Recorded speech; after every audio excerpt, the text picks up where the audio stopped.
Hi guys, so it's really hard for me to find a creepypasta for this last one, but we're gonna end on Smiledog.jpeg. It's one that I remember and it's about 12 minutes, so grab a snack, grab a drink, grab a blanket. My drink is all the way over on the other side of the room, and let's get into this story. I first met in person with Mary E. in the summer of 2007. I had arranged with her husband of 15 years, Terrence, to see her for an interview. Mary had initially agreed since I was not a newsman, but rather an amateur writer gathering information for a few early college assignments, and if all went according to plan, some pieces of fiction.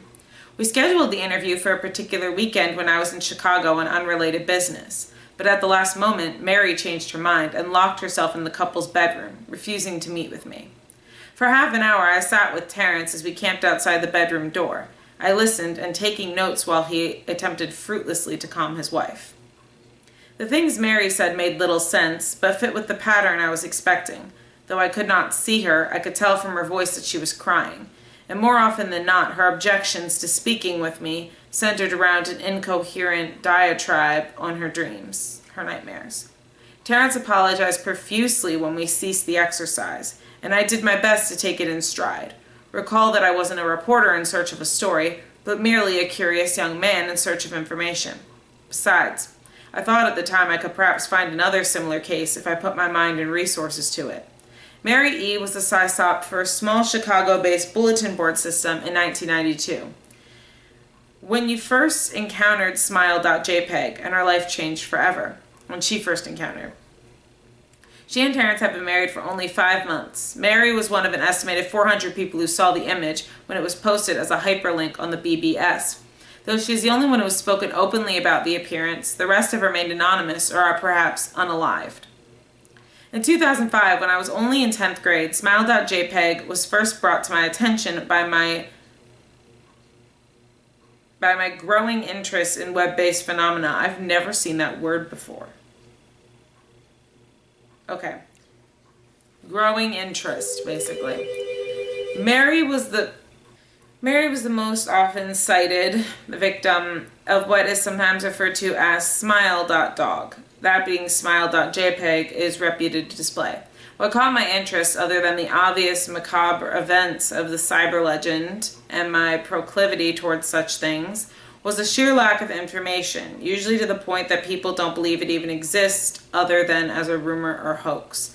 Also, that word is burgonying, I think, but I just did growing.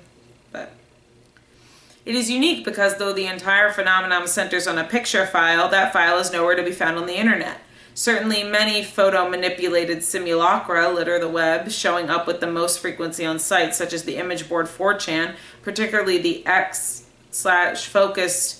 paranormal subboard. It is suspected these are fakes because they do not have the effect the true Smile.jpeg is believed to have, namely sudden onset temporal lobe epilepsy and acute anxiety. The purported reaction in the viewer is one of the reasons the phantom-like Smile.jpeg is regarded with such disdain, though it is patently absurd. Though depending on whom you ask, the reluctance to acknowledge Smile.jpeg's existence might be just as much out of fear as it is out of disbelief. Neither Smile.jpeg nor Smile.dog is mentioned anywhere on Wikipedia, though the website features articles on such other, perhaps more scandalous shock sites as, and it's redacted. Any attempt to create a page pertaining to Smile.jpeg is similarly deleted by any of the encyclopedia's many admins. Encounters with Smile.jpeg are the stuff of internet legend. Mary E.'s story is not unique. There are unverified rumors of Smile.jpeg showing up in the early days of Usenet, and even one persistent tale that in 2002, a hacker flooded the forums of horror and humor and satire, website Something Awful, with a deluge of Smile.dog pictures, can't speak, rendering almost half the forum's users at the time epileptic. I can't speak. It is also said that in the mid to late 90s that Smile.jpeg circulated on Usenet and as an attachment of a chain email with the subject line, "Smile, God loves you." Yet despite the huge exposure these stunts would generate, there are very few people who admit to having experienced any of them, and no trace of the file or any link has ever been discovered. Those who claim to have seen Smile.jpeg often weakly joke that they were far too busy to save a copy of the picture to their hard drive. However, all alleged victims offer the same description of the photo. A dog-like creature, usually described as appearing similar to a Siberian husky, illuminated by the flash of the camera, sits in a dim room. The only background detail that is visible being a human hand extending from the darkness near the left side of the frame. The hand is empty but is usually described as beckoning. Of course, most attention is given to the dog, or dog creature, as some victims are more certain than others about what they claim to have seen. The muzzle of the beast is reputedly split in a wide grin, revealing 2 rows of very white, very sharp, very straight, very sharp, very human-looking teeth. This is, of course, not a description given immediately after viewing the picture, but rather a recollection of the victims who claim to have seen the picture endlessly repeated in their mind's eye during the time they are, in reality, having epileptic fits. These fits are reported to continue indeterminably, often while the victims sleep, resulting in very vivid and disturbing nightmares. These may be treated with medication, though in some senses it is more effective than others. SOMESES. I've never seen that word either. Mary E., I assumed, was not on effective medication. That was why after my visit to her apartment in 2007, I sent out feelers to several folklore and urban legend-oriented news groups, websites, and mailing lists, hoping to find the name of a supposed victim of Smile.jpeg, who felt more interested in talking about his experiences. For a time, nothing happened, and at length I forgot completely about my pursuits, since I had begun my freshman year of college and was quite busy. Mary contacted me via email, however, near the beginning of March 2008. So this is the email. Subject, last summer's interview. Dear Mr. L, I'm incredibly sorry about my behavior last summer when you came to interview me. I hope you understand that it was no fault of yours, but rather my own problems that led me to act out as I did. I realize that I could have handled the situation more decorously. However, I hope you will forgive me. At the time, I was afraid. You see, for 15 years, I've been haunted by Smile.jpeg, Smile.dog. Comes to me in my sleep every night. I know that sounds silly, but it is true. This is an ineffable quality about my dreams, my nightmares, that makes them completely unlike any real dreams I have ever had. I do not move and do not speak. I simply look ahead, and the only thing ahead of me is the scene from that horrible picture. I see the beckoning hand, and I see a Smile.dog. It talks to me. It is not a dog, of course, though I am not really quite sure what it really is. It tells me it will leave me alone if only I do as it asks. All I must do, it says, is spread the word. That is how it phrases its demands, and I know exactly what it means, and wants me to show it to someone else. And I could. The week after my incident, I received in the mail a manila envelope with no return address. Inside was only a 3.5-inch floppy diskette. Without having to check, I knew precisely what was on it. I thought for a long time about my options. I could show it to a stranger, a coworker. I could even show it to Terrence, as much as the idea disgusted me. And what would happen then? Well, if Smile.dog kept its word, I could sleep. Yet if it lied, what would I do? And who was to say something worse would not come for me if I did as the creature asked? So I did nothing for 15 years, though I kept the diskette hidden amongst my things. Every night for 15 years, Smile.dog has come to me in my sleep and demanded that I spread the word. For 15 years I have stood strong, though there have been hard times. Many of my fellow victims on the BBS board, where I first encountered Smile.jpeg, stopped posting. I heard some of them unalived themselves. Others remain completely silent, simply disappearing off the face of the web. They are the ones I worry about the most. I sincerely hope you will forgive me, Mr. L. But last summer when you contacted me and my husband about an interview, I was near the breaking point. I decided I was going to give you the floppy diskette. I did not care if Smile.dog was lying or not. I wanted it to end. You were a stranger, someone I had no connection with, and I thought I would not feel sorrow when you took the diskette as part of your research and sealed your fate. Before you arrived, I realized what I was doing, was plotting to ruin your life. I could not stand the thought, and in fact I still cannot. I am ashamed, Mr. L., and I hope that this warning will dissuade you from farther investigation of Smile.jpeg. You may in time encounter someone who is, if not weaker than I, then wholly more depraved, someone who will not hesitate to follow Smile.dog's orders. Stop while you are still whole. Sincerely, Mary E. Terrence contacted me later that month with the news that his wife had unalived herself. While cleaning up the various things she left behind, closing email accounts and the like, he happened upon the above message. He was a man in shambles. He wept as he told me to listen to his wife's advice. He'd found the diskette, he revealed, and burned it until it was nothing but a stinking pile of blackened plastic. The part that most disturbed him, however, was how the diskette had hissed as it melted, like some sort of animal, he said. I will admit that I was a little uncertain about how to respond to this. At first I thought perhaps it was a joke, with the couple belatedly playing with the situation or to get a rise out of me. A quick check of several Chicago newspapers' online obituaries, however, proved that Mary E. was indeed unalived. There was, of course, no mention of unaliving in the article. I decided that, for a time at least, I would not farther pursue the subject of Smile.jpeg, especially since I had finals coming up at the end of May. But the world has odd ways of testing us. Almost a full year after I had returned from my disastrous interview with Mary E., I received another email. Subject, Smile. Hello, I found your email address through a mailing list. Your profile said you were interested in Smiledog. I have seen it. It's not as bad as everyone says. I have sent it to you here. Just spreading the word, with a smiley face emoticon. The final line chilled me to the bone.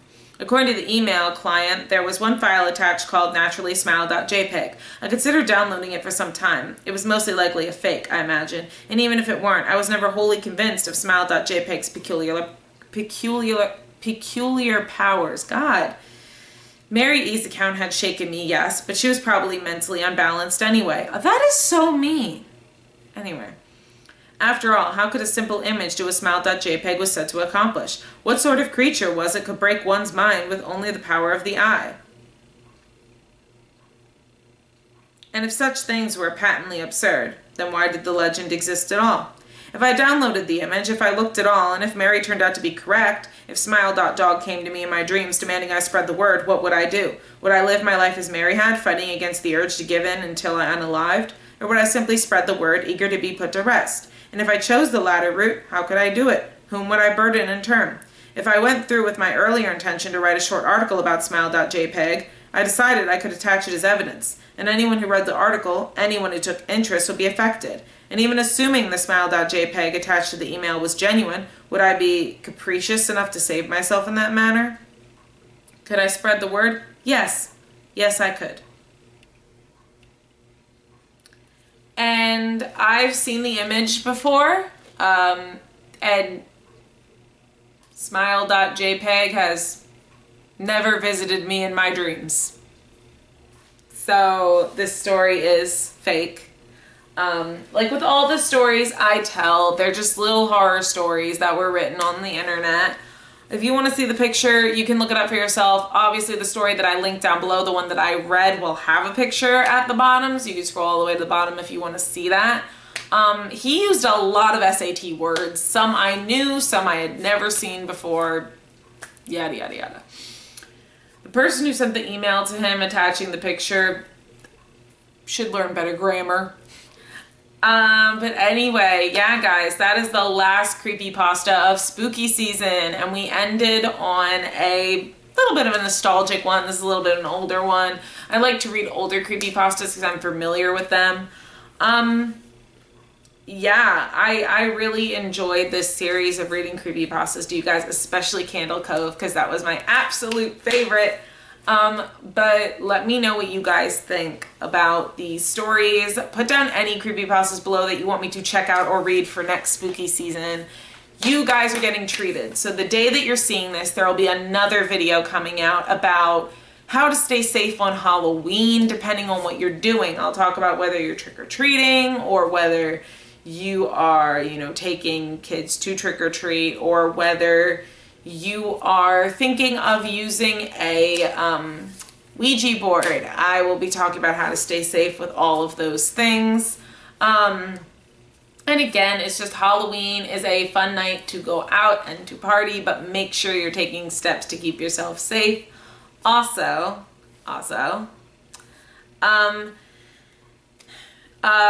happy Halloween. That's what I wanted to say. Happy Halloween. It's my favorite holiday. I always dress up to the 9th degree.